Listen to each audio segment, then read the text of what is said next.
Olá, pessoal, tudo bem? Thaísa, especialista de SEO aqui no grupo DPG novamente com o Caio. Tudo bem, Caio? Tudo bem, pessoal? Tudo bem, Thaísa? Tô ótima. Perfeito. Hoje vamos abordar um assunto muito importante no marketing, que seria as 5 atualizações do marketing digital que aconteceram e você não percebeu. Tenho certeza que você não percebeu. Você percebeu? Eu não sei se eu percebi, vamos descobrir hoje. Vamos ver, bora. Mas antes disso, antes de nós dar início ao nosso vídeo, galera, compartilha, siga aí no nosso canal. Não vai. Nem a gente tá pedindo Pix, tá pedindo Pix? Não, mas se quiser eu aceito. O Caio aceita, é isso aí, pessoal. Vamos dar início ao nosso vídeo, perfeito? Vamos lá.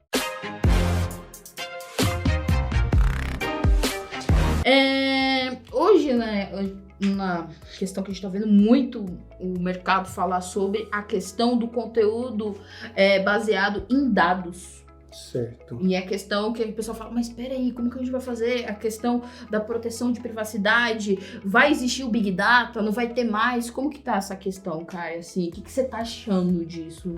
Bom, primeiro de tudo, a questão da LGPD não é de hoje que a gente escuta falar dela, né? Ela já é uma antiga amiga aí da gente, ou inimiga em alguns casos, se a gente for para analisar na complexidade, mas sim, é amiga pelo intuito que vem da proteção, que isso é um fato muito importante. E aí, o que acontece? Dentro disso, da LGPD, a gente tem que ter cuidado agora na retenção dos dados que antes eram mais fáceis para a gente fazer análise, só que agora estão ficando um pouquinho mais difícil aí da gente ter o acesso a eles em algumas situações justamente pelo sigilo, né, pelo cuidado que a gente tem com quem acessa o site. Até por isso que, né, no fim do dia, né, para quem é pequeno, para quem está iniciando, ou até para quem é mais leigo nesse assunto, a gente sabe que tem aquele bannerzinho, né, perguntando, você aceita os cookies? Mas é muito mais do que isso, é muito além disso.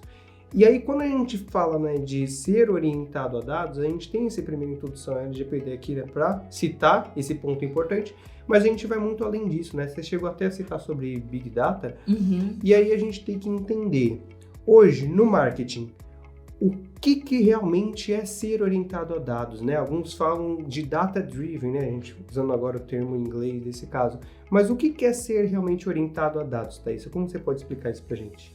Então, hoje, na verdade, eu vou pegar por antigamente, que a gente tinha a questão da publicidade, né? Que era a questão do offline, que não tinha aquelas métricas tão, vamos dizer, tão exato, né?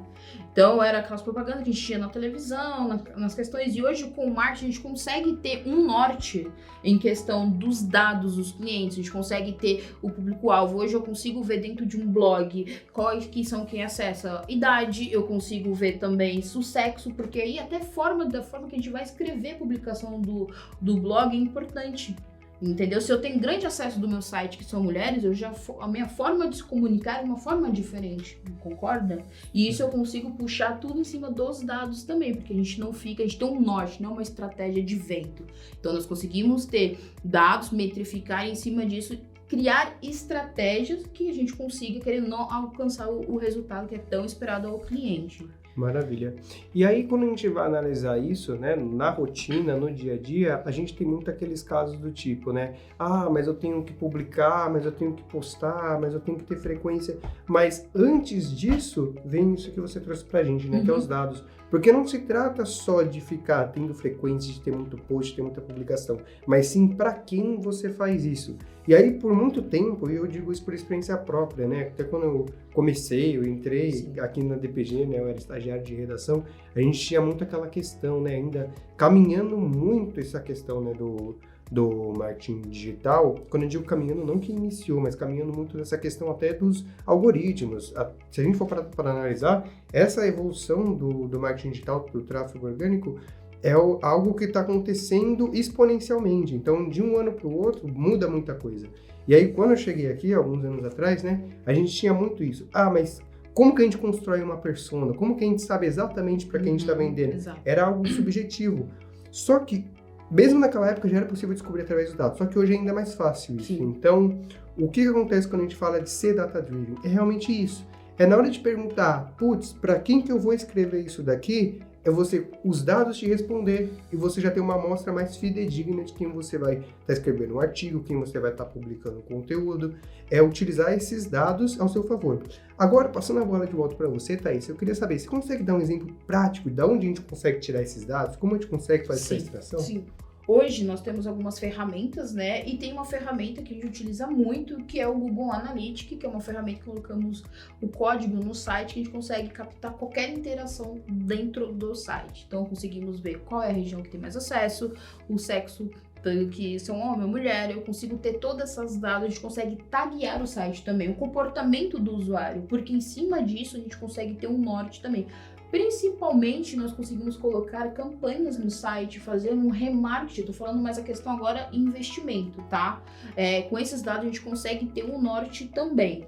Ok? Então, Analytics nós utilizamos hoje, Console também, que é uma ferramenta que nós conseguimos ver páginas mais acessadas, se teve impressão, se não teve clique, então a gente consegue ter essas métricas. Tempo de permanência da página é algo que é mega importante, inclusive com essa nova atualização do Google, isso gera bastante impacto, e eu consigo ter essas métricas, e também as ferramentas que não são do Google, que é o Search, também, que nós utilizamos muito, conseguimos ver, tento na parte do site e também dos concorrentes, aquele famoso benchmark, né? A gente consegue ver como que está o comportamento dos concorrentes com o nosso site também no orgânico, que é uma das ferramentas. Tem outras ferramentas também, mas o que a gente mais utilizamos hoje é o Google Analytics, o Console e o Search também. Maravilha.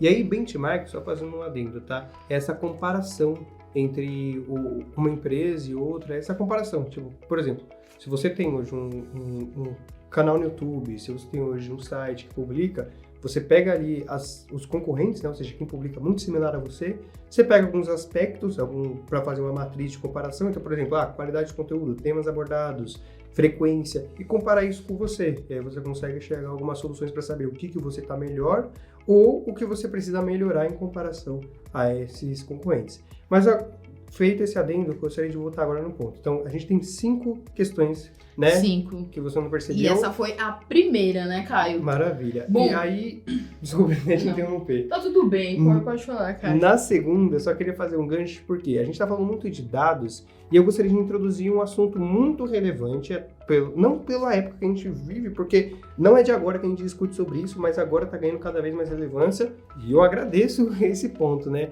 Que é sobre a diversidade na publicação de conteúdo, a diversidade na publicidade como um todo, e graças a esse cuidado maior com os dados, a gente finalmente está conseguindo entregar algo personalizado e diversificado de fato. Não é mais aquela abordagem do tipo, o público-alvo é aquele padrão, né? Homem de 30, 40 anos, com salário de tal. Agora a gente finalmente consegue ter a construção de personas que realmente atingem públicos, por exemplo, de determinada área, de determinada cidade, de determinado gênero, de diversos aspectos. É gosto também, né, Caio? Você consegue ver também que o hobby da pessoa, a gente consegue ter essa noção com esses dados. Isso ajuda bastante também. Só que agora vamos levantar uma polêmica, né?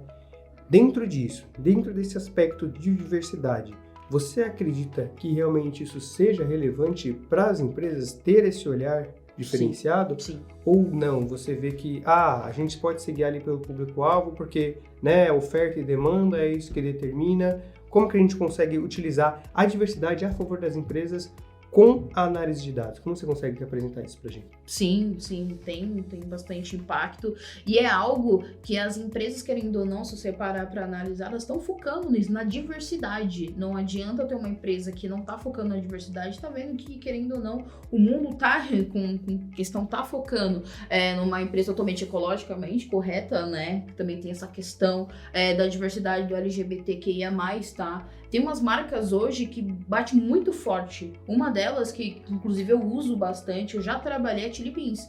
Eu trabalhei na Chili Beans e assim, a marca ela apoia super o movimento, então querendo ou não, isso é algo que faz despertar também o interesse nas outras marcas. Fala assim, mas por que aquela marca que é tão reconhecida tá fazendo tá abrindo, querendo ou não, o leque, né, para atrair mais, para ter mais essa diversidade. Então são marcas que realmente têm uma relevância no mercado, tem essa questão da diversidade muito forte, que gera bastante impacto para ela, questão querendo ou não positivo, né? Porque o que adianta ter uma marca que não é a favor e, querendo ou não, isso não acompanha como que tá o mercado, que hoje o mercado tá totalmente mudando, né, Caio? Maravilha. E aí, mercado mudando faz a gente refletir sobre 3 pilares principais na hora que a gente pensa em futuro, né? Que é sustentabilidade, Exato.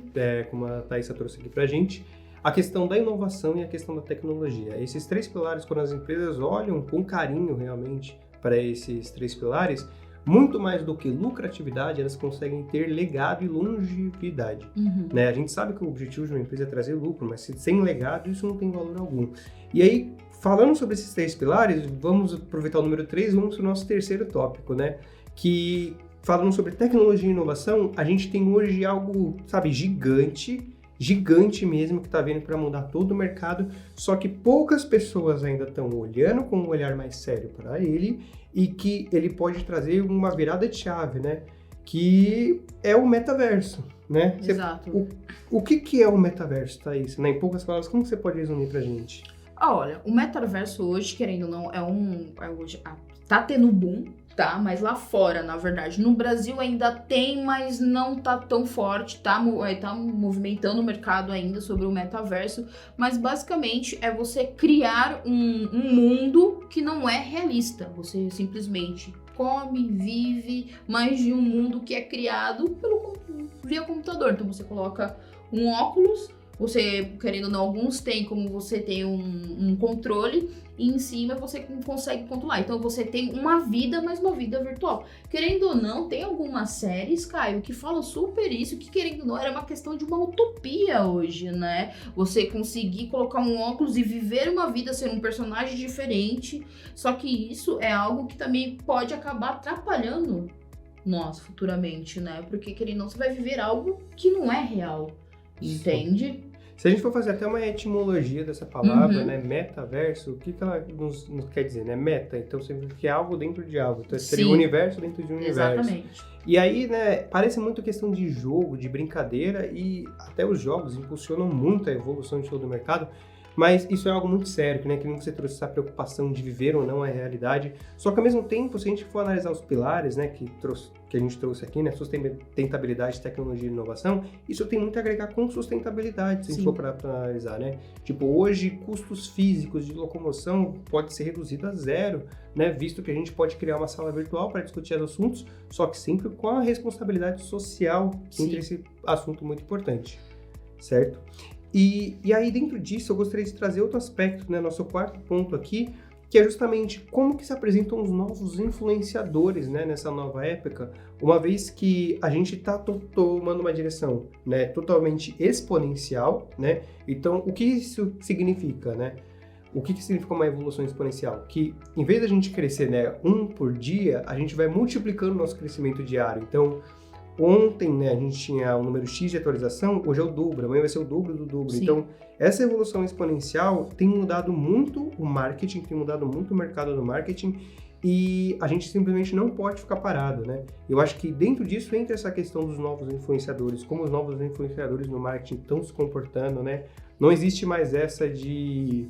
Eu acho que não existe mais essa questão de raiz e Nutella, eu acho que... Exato. Ser raiz, né, se a gente for para analisar, ser convicto e ter alguns princípios, é importante a gente analisar nesse contexto.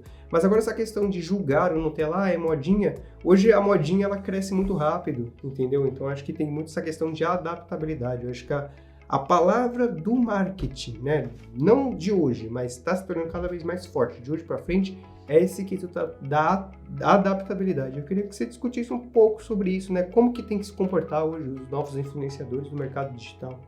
Então, hoje no mercado digital, querendo ou não, os influenciadores têm essas questões de expor a vida pessoal, né? E é algo que eu acho muito bom, porque querendo ou não, você consegue ver quem é aquela pessoa realmente no dia a dia. Porque antes a gente não tinha essa questão. Vamos supor, antes não tinha influenciador, né? Era modelo ou era ator de novela, só que a gente não conseguia ver como que é a pessoa no dia a dia, né, Caio? Só que assim, exposição demais gera o quê? Haters. E isso é algo também que a gente tem que se preocupar bastante. Porque quantas pessoas que expõem a vida e acabam querendo não ter um tipo de problema com algum tipo de hater, e isso gera bastante impacto. E isso também gera bastante impacto se você tem bastante hater negativo, né? Vamos supor, comentários negativos, algo do tipo, e isso também gera impacto nas marcas que vão procurar você, porque hoje, grande parte de marcas grandes procuram influenciadores. Eu acabei, faz um tempo que eu vi o Whindersson Nunes falando sobre a questão do que ele ganha 20 milhões no ano só em publicação no Instagram, Caio. Nossa. Imagine grandes marcas atrás dele e o cara falou assim, eu só ganho dinheiro com publicação, não querendo ou não, eu posso parar de trabalhar e viver de Instagram e ganhar 20 milhões por mês, entende? Então tem essa questão também. Certo. E aí nessa questão de exposição, acho que é muito preço a se pagar, Sim. né, por essa questão. Só que aí a gente tem, né, o lado da exposição e o lado da autenticidade também, né? Quando a gente fala dessa questão de você se expor, de você estar ali, né, mostrando o seu dia a dia, é muito na questão do que a gente fala de criar um legado, né? Sim. A exposição pela exposição, ela vai trazer suas consequências, né? Seus males, né? Suas consequências positivas, mas a partir do momento que a gente tem um propósito pela exposição, né? Que é criar um legado, criar uma comunidade, criar um movimento, isso sim traz o seu valor. E dentro ainda desse aspecto, quando a gente fala dos influenciadores, de criar valor, entra toda essa questão dessa preocupação social, né, de como que você vai parecer isso para o público em geral, né, porque por mais que a gente até crie comunidades, a gente está falando com um público amplo. E bom, para finalizar, né, para a gente chegar aí nossa última atualização aí sucinta que tem acontecido aí nos bastidores do marketing, mas que você sente no dia a dia, a gente tem a questão da experiência híbrida, né? A gente viveu uma época muito turbulenta. Turbulenta eu acho que é até uma forma boba de falar, né? A gente teve uma época muito dura que a gente passou, que foi a questão do isolamento, que foi essa época, né, 2020, que trouxe pra gente. E aí, com ela, a gente foi forçado a ir pro digital. Só que isso trouxe essa preocupação social, né? Esse distanciamento social. E agora a gente está vivendo uma realidade onde as pessoas querem se conhecer, mas também não querem abrir mão dessa conexão que foi gerada. E a gente entra na questão da experiência híbrida dentro do marketing, né? Que também, novamente, não é de hoje, mas vem ganhando um esforço exponencial para o seu crescimento e seu destaque. Eu gostaria de saber mais sobre isso, né? Sobre essa questão de experiência híbrida, sobre o que a gente chama de offline, né? O que você tem a dizer sobre isso? Então, Caio, a questão de ser da parte híbrida, em 2020, né, tô falando por uma experiência que eu tive, na verdade, eu trabalhava num grupo do EPG presencial, né, e aí estourou a pandemia, em 2020 nós tivemos que mudar todo o nosso processo, né, porque uma empresa totalmente presencial, ela teve que ficar no online, e querendo ou não, na verdade, não foi só o grupo do EPG, foi muitas empresas que passaram para a questão do online, e isso gerou bastante impacto, mas em questão também da forma de... Nós tivemos uma evolução, tanto quanto, claro, no marketing, tivemos evolução também na parte de infraestrutura, porque você teve que montar uma infraestrutura na sua casa, uma internet boa, você teve que estudar mais, porque querendo ou não, todo mundo foi para o online, e por isso que em 2 anos nós tivemos essa virada de chave tão grande no marketing, entendeu? E a pandemia nos forçou a adaptar a situação, mas de uma forma que nós evoluímos, vamos supor, 20 anos em 2 anos, vamos supor isso em tecnologia, em estratégia de marketing, entendeu? No online. Você concorda com isso, nessa visão? Concordo plenamente. E assim, né? O que a gente tem que analisar desses quesitos, dessas mudanças, dessas adaptações, é que ao mesmo tempo que elas criam, de certa forma, barreira de entrada, porque vai profissionalizando cada vez mais o marketing digital, e isso é maravilhoso, porque a concorrência força uma performance maior, ela também cria um crescimento exponencial de quem está chegando. Então, eu acho que é uma via de mão dupla, né? Tipo, quem antes entrava muito fácil fazendo pouco, hoje talvez não tenha tanta liberdade, né, para ter esses resultados se empenhando pouco. Mas quem, sabe, entende esses nuances que a gente teve, né, muito carinho em trazer para você que está assistindo esse vídeo, consegue ter esse crescimento exponencial e ter resultados efetivos em um tempo mais rápido. Lembrando que esses resultados efetivos é de crescimento e amadurecimento, ok? A gente não está falando que você vai sair daqui hoje já ter resultado amanhã. Eu até não quero criar uma onda de movimento contra cursos que ensinam você a ganhar dinheiro na internet, não é nada disso, mas desconfie, tá? Não seja tão tão otimista ao ponto de pensar, vou comprar um curso hoje, vou ganhar dinheiro na internet amanhã. Tempo tem um retorno, né? Exato, mas saiba que hoje o mercado digital te possibilita um crescimento exponencial, isso é um fato. Hoje você começar com pouco, você sabendo fazer os investimentos corretos, você consegue aí em prazo de 3 meses já ter resultados expressivos. Porém, ele também tem suas barreiras de entrada. Saiba que na mesma fonte que você está indo beber, muitas pessoas estão indo beber, entendeu? Então, esse é um ponto muito importante para se considerar você hoje que está querendo entrar no marketing digital. E lembrando sempre, se você tem o seu escritório de contabilidade e quer entrar para o marketing digital, quer ter esse investimento, você pode entrar em contato conosco do Grupo DPG, que teremos o maior prazer em te ajudar. Exato. Caio, muito bom ter você aqui no nosso bate-papo, como sempre, né? Agregando conteúdo aqui. Mas é isso, pessoal. Caso vocês queiram continuar, queira deixar atualizado, compartilhe, siga a gente nos grupos, siga também nas redes sociais, é importantíssimo compartilhar, deixa o seu like e segue a gente aqui, beleza? Obrigado, pessoal.